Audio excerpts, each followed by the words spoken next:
economist for the U.S. Sentencing Commission. I must have read over 1,000 trial transcripts. And what you see time after time is these criminals, they're not stupid. If they go after easy targets, if they, you'll see in testimony, we were talking about going after a drug dealer because he has lots of money, but we decided it was pretty crazy because the drug dealer has lots of guns. And then we saw this, small woman walking across a parking lot late at night by herself, and she looked like a really easy target. So we went after her. And so what you do is, if you can reduce crime by making it riskier for criminals to commit crime. And you can do that in many ways. You can have higher arrest rates, higher conviction rates, longer prison sentences. But you can also reduce it by making it riskier because victims are able to go and protect themselves. And so, if you want to reduce crime, then in those areas where the crime is highest, those are the people that you have to make sure are going to be able to go and defend themselves. And one of the ironies that I see right now is that the same people who don't want to convict criminals, who want to cut police budgets, who make it more difficult for police to go and do their job, and therefore make it less risky for criminals to commit crime, are also the same people who are in favor of strict gun control laws. So many of these gun control laws make it particularly costly and difficult for the very people who benefit the most, poor people who live in high crime urban areas, from being able to go and protect themselves and their families. Yeah, it's absolutely astonishing to me. John, I got to ask you, what crime did the father of this Georgia shooter, and I understand this is a touchy subject for some people out there, but if you really want to make people safer, as John Lott mentioned, if you really want to make people safer, then the answer is hardening the schools, not arresting parents. I feel like this is a way, even though you say your mission is to make people safer, John, I got to say, I feel like the mission of those that seem to be anti-2A is to undermine 2A, take as many guns from people as possible, and that's proven to be ineffective. And I feel like that's exactly what they're doing with parents. If this father bought a rifle for his son, the experts couldn't figure out that his son was crazy. So he buys a rifle, and I understand the argument. Okay, the police came, his dad shouldn't have done it. Okay, maybe his dad shouldn't have done it, but did he break a law by doing it? And I don't think that he did, John. Look, you have different standards that the police could have acted on in making a decision whether or not to take the boy into custody. Obviously, if they thought he had committed a crime, that's one thing. But there are other laws in Georgia and all the other states called civil commitment laws. If an officer has what's called a reasonable probability, which is like a 20% chance that the person is a danger to themselves or others, they can take them in for a mental health care evaluation. And if the mental health care experts believe that there's a reasonable chance, again, 20% chance or so, that the person is a danger to himself or others, there can be an immediate hearing. And evidence will be provided at that point. The experts will testify.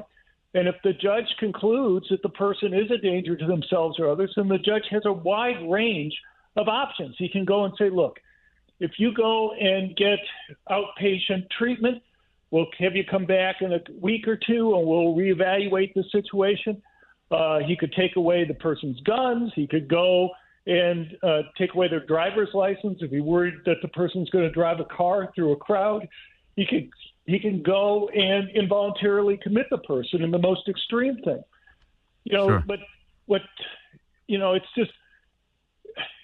it's relatively low level of evidence that they need to go and start the process on that.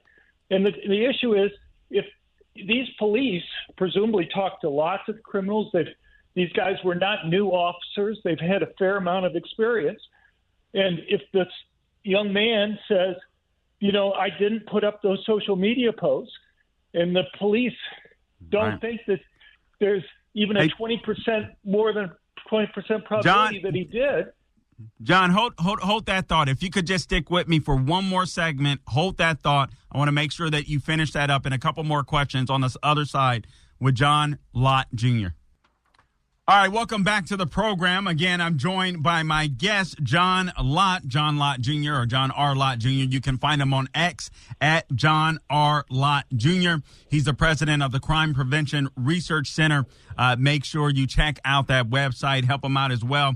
crimeresearch.org, crimeresearch.org.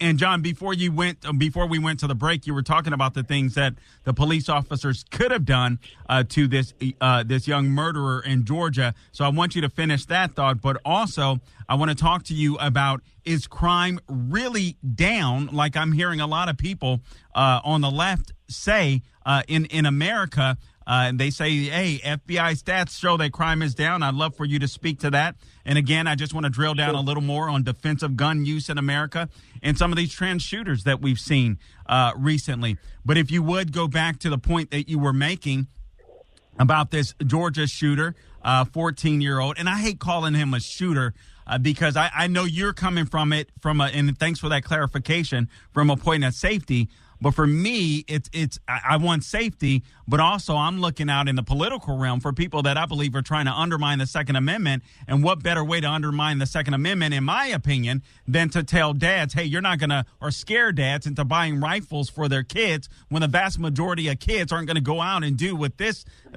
kid did. And then you bring up a next generation of kids that are just like, I don't want anything to do with firearms, when firearms keeps America safe.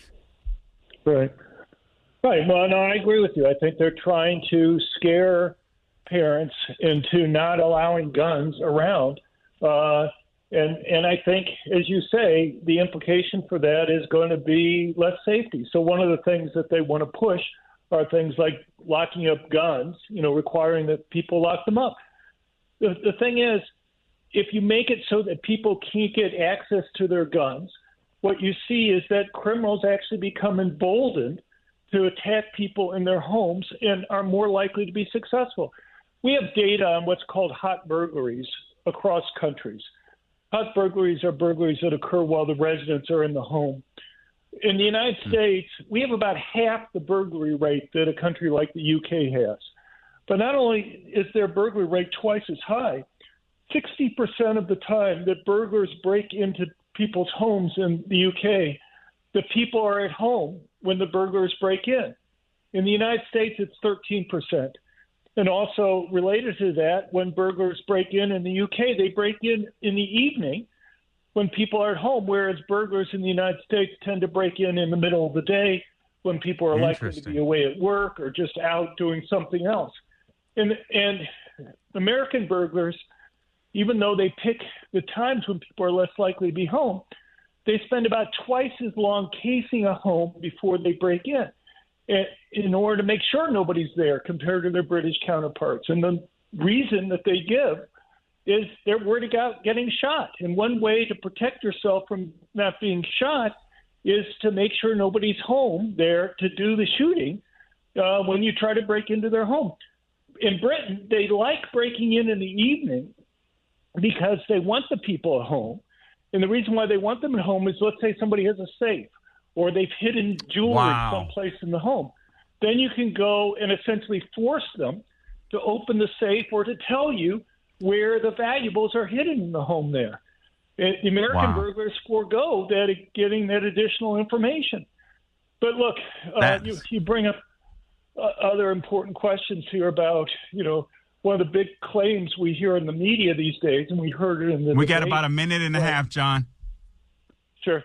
Was that the FBI shows that crimes are down. Now, if Muir had said reported crimes are down, that at least would be somewhat accurate.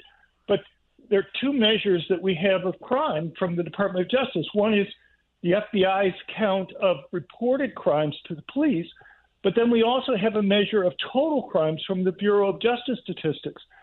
And while the FBI in 2023 showed about a 3% drop in violent crimes, the National Crime Victimization Survey has shown from 2000 to 2023 a 55% increase in violent crimes.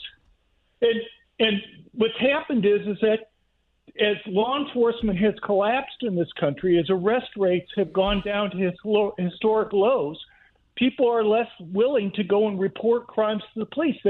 We've known for a long time, if people don't think the criminals are going to be arrested or punished, they're less likely to take the time to go and report crimes to police. And it's also become more difficult to report crimes because in many parts of the country, you call up 911 and they'll ask you, is it an emergency? Is the criminal still there? And if he's not, they'll tell you you have to now come down to the police station to have a police report filled out. Oh, my. John, listen, I'm sorry. We have to leave it there. I mean, go check them out, please. Crimeresearch.org. John R. Lott Jr., the president of Crime Prevention Research Center. Thank you, man. Appreciate you.